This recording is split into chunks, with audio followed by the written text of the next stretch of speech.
আসসালামু আলাইকুম এভরিওয়ান, কেমন আছেন সবাই? আজকে বোর্ডিং এক্সাম শেষ করে আমার ভাইকে সাথে নিয়ে গিয়েছিলাম পুরান ঢাকার নাজিরা বাজারে।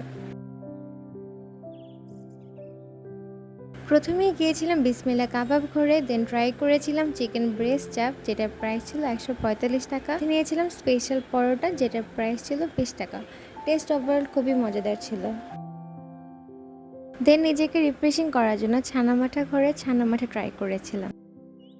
পুরান ঢাকা যাবো আর চা খাবো না তা কি হয়? আজকে আবার যাওয়ার সময় ভাইরাল কুষ্টিয়ার বিখ্যাত পোড়া রুটি এবং চায়ের একটি দোকান দেখেছিলাম। দেন চলে গেলাম ভাইরাল পোড়া রুটি এবং চা ট্রাই করতে।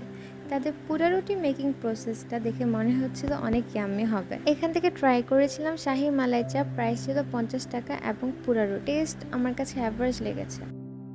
দেন গিয়েছিলাম আলম খান টিতে তাদের মালাই চা ট্রাই করতে। অনেস্টলি চায়ের টেস্ট এত মজা ছিল, আর দেখুন তারা কতটা মালাই ইউজ করেছে। এখানে ১ কাপ মালাই চায়ের প্রাইস ছিল ১০০ টাকা।